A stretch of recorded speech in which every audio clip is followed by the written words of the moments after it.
I'm not sure where to begin, but since this is Reddit, I'll be blunt. Today I returned from a business trip and found a sold sign on my lawn. My stepfather, Manuel, smirked smugly and told me I didn't need such a fancy house while he packed his bags for his exclusive European tour. But I let him board his flight, and when he returned, he had nowhere to go.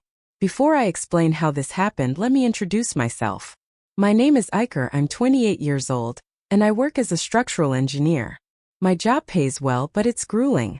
I spend more time on construction sites than at home, traveling between projects. The one thing that kept me sane was my home, my own space. Or so I thought, because as of today my house no longer belongs to me. You don't need a house like this, kid. I knew something was wrong the moment I turned the corner onto my street. I had just returned from a 3-week business trip out of the country. I was exhausted with only 3 hours of sleep on the plane, and all I wanted was to shower and collapse on the couch. But as I approached my house, I saw something that made my stomach churn. A red and white sold sign staked into my front lawn. I braked so hard my tires screeched. My brain refused to process what I was seeing. It had to be a mistake. I pulled into the driveway and practically ran to the door, my briefcase still slung over my shoulder. But before I could get inside, I heard his voice. Manuel, my stepfather, was inside my house packing my things. I burst through the door, my heart pounding. What is going on here, Manuel? He barely looked up as he sealed a box with packing tape. Kit. You're back earlier than I thought. Kid. He always called me that, as if I was still a naive teenager and not a grown man who had worked for everything he had. I dropped my briefcase on the floor. Why is there a sold sign on my lawn? Manuel let out a dramatic sigh, as if I was the one causing trouble. We sold it. My stomach twisted. We sold it. I took a step towards him. What do you mean we sold it? Manuel put down the packing tape and looked at me like I was slow. Obviously, your mother and I sold it. You don't need a house this big, Iker. It's ridiculous for someone your age. You should be renting a small apartment and saving money. He waved his hand dismissively. You'll thank me later. I felt my fists clench involuntarily.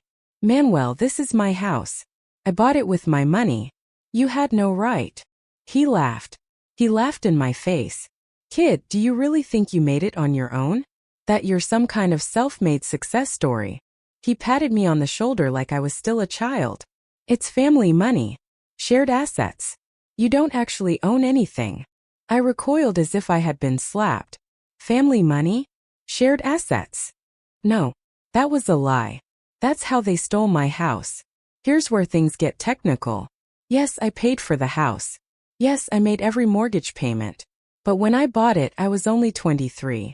Too young to get a good loan on my own. My credit was solid, but the bank still required a cosigner. And my mother, Carmen, she offered. It's just paperwork, Iker, she had said back then, downplaying my hesitation. It will still be your house. So I signed the papers, believing my name was on the deed. And it was at first. What I didn't know was that Manuel had refinanced the mortgage behind my back while I was away.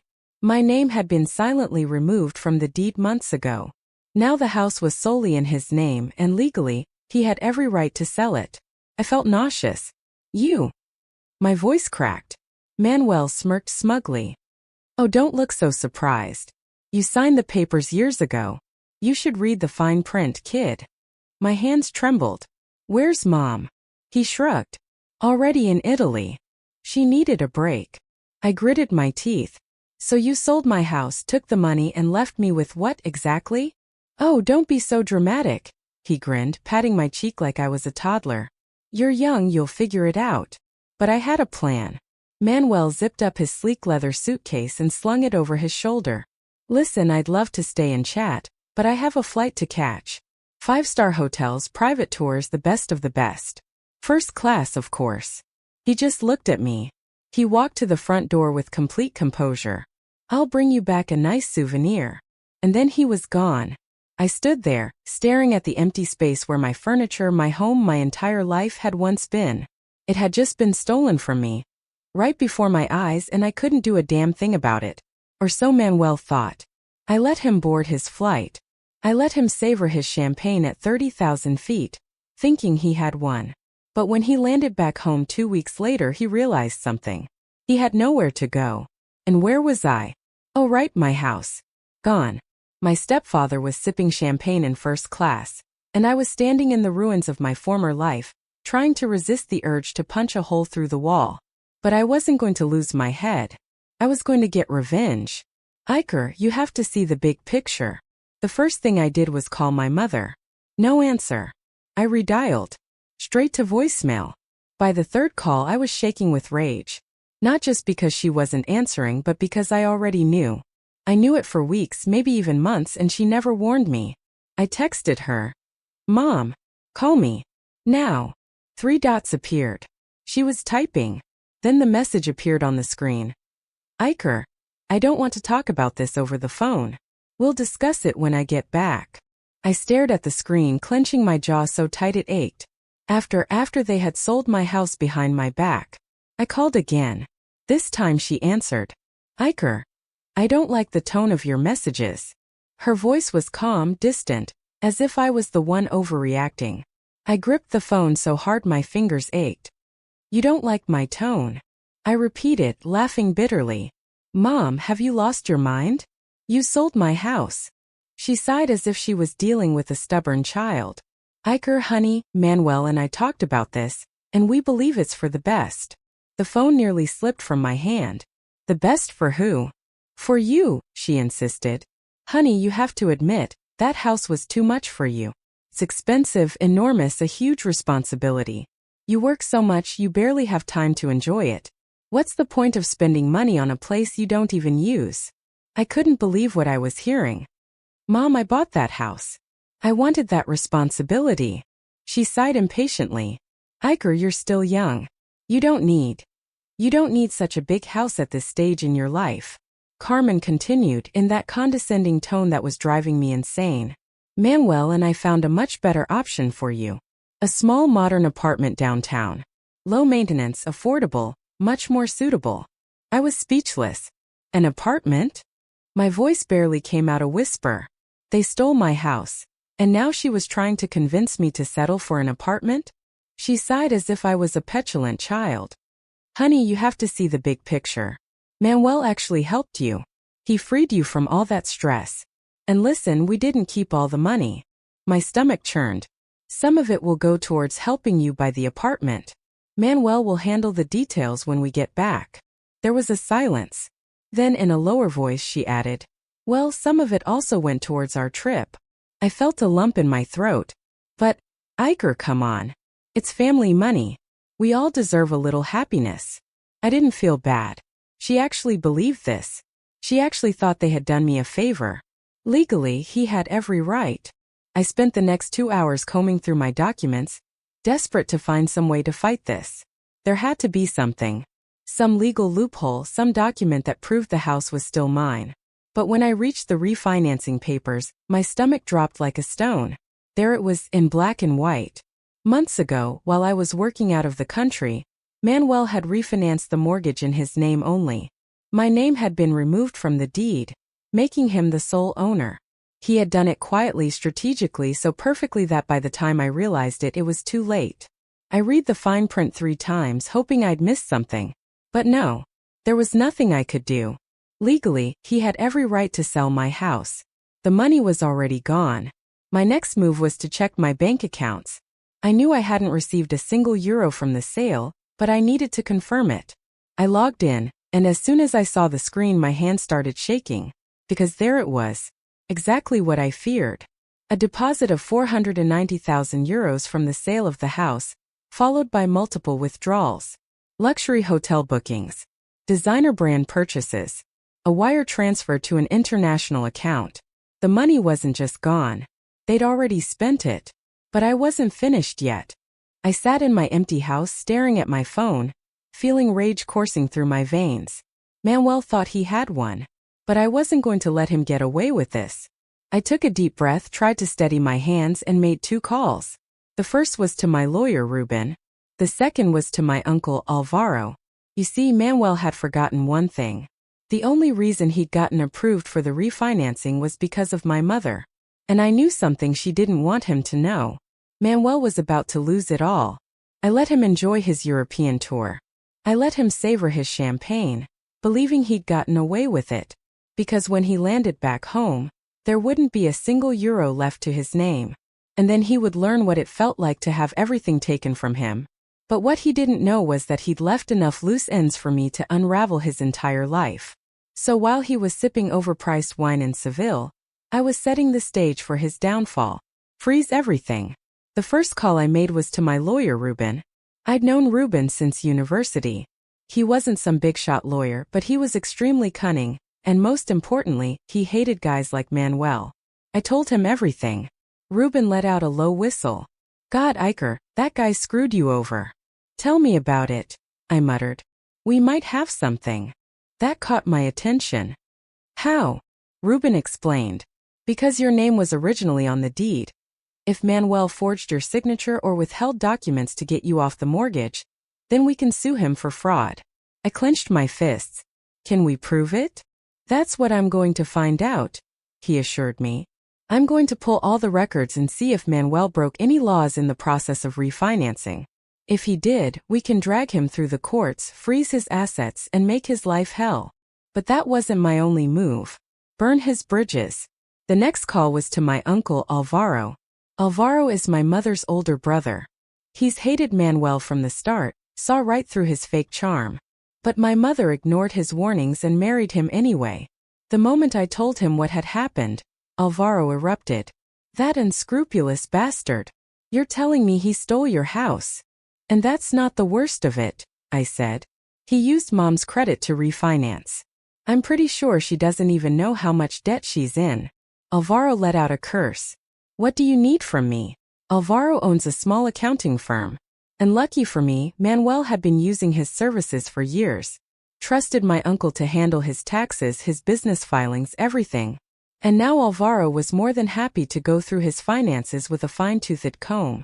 If there's anything shady in his accounts, I'll find it, he promised.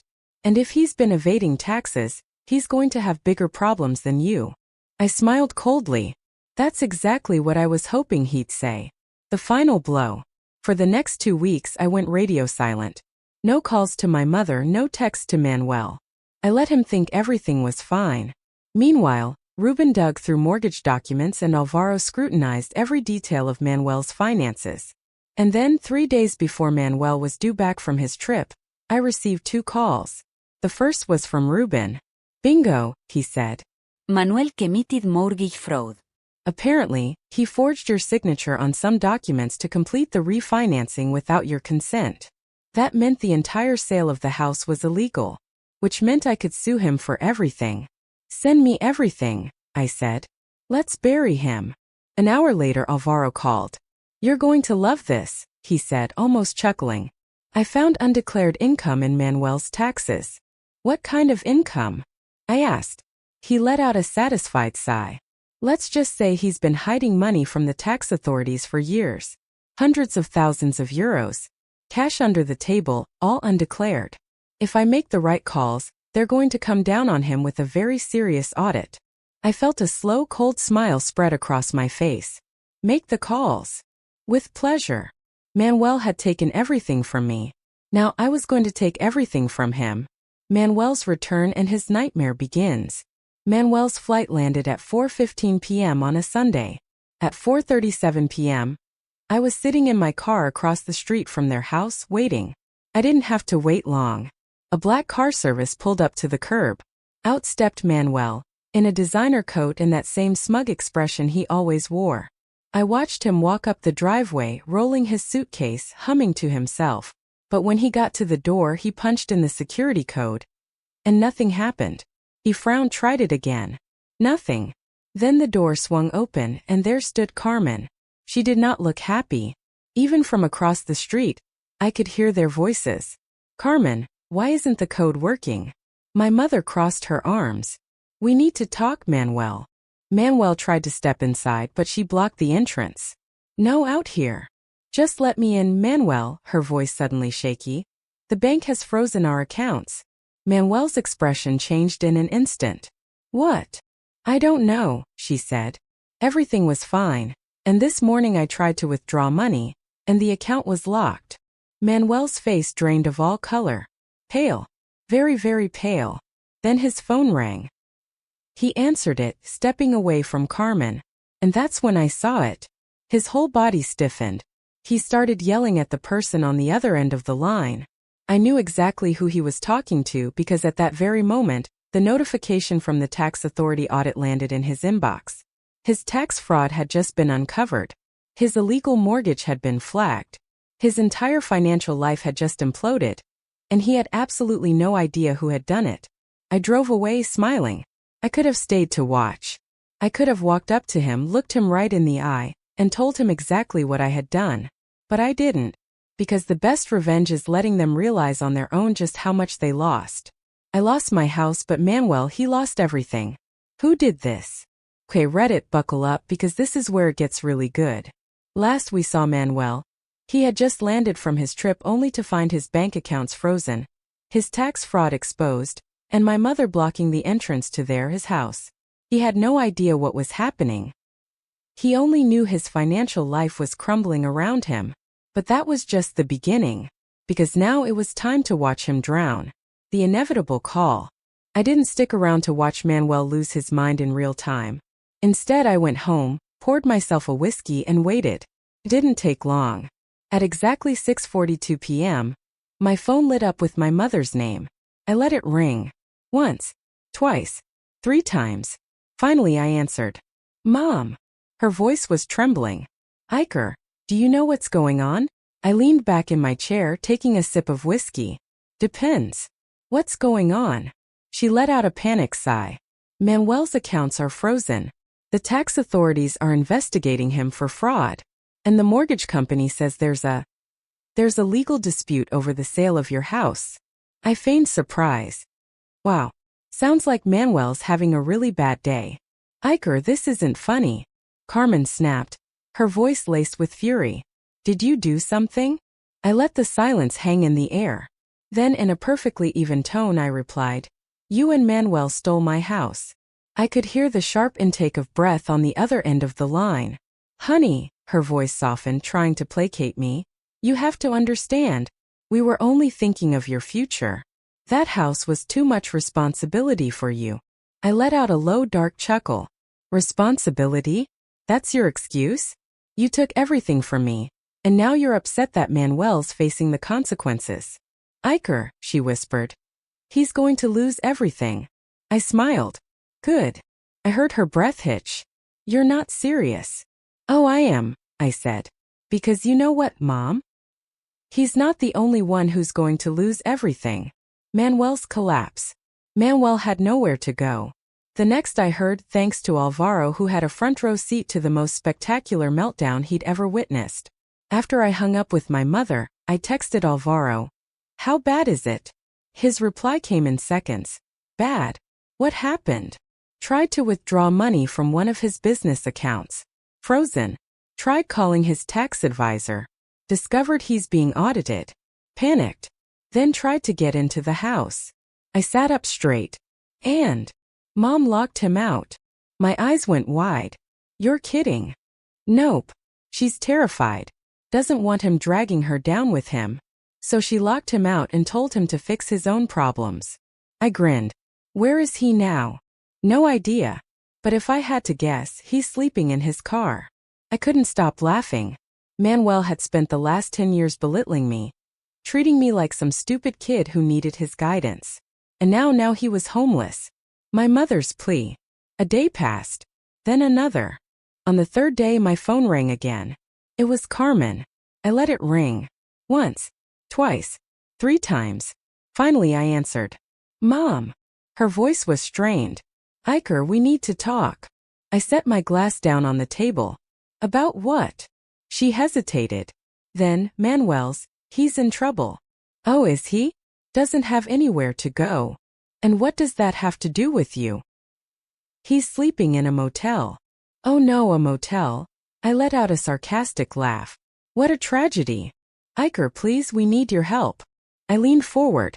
Need my help? Let me see if I understand this. The same son who wasn't ready for the responsibility of owning a house? The same man you robbed? Now you expect me to fix this. She tried to interrupt. Honey, Where is the money, Mom? I cut her off. The money from the house. Silence. Then in a barely audible voice she replied, It's gone. I closed my eyes, feeling a deep satisfaction burn in my chest. Of course it is. They'd spent it all. First-class flights, luxury hotels, shopping sprees in Seville and Valencia. They burned through nearly €500,000 in a matter of weeks. And now they had nothing left. I took a deep breath. Let me see if I understand this.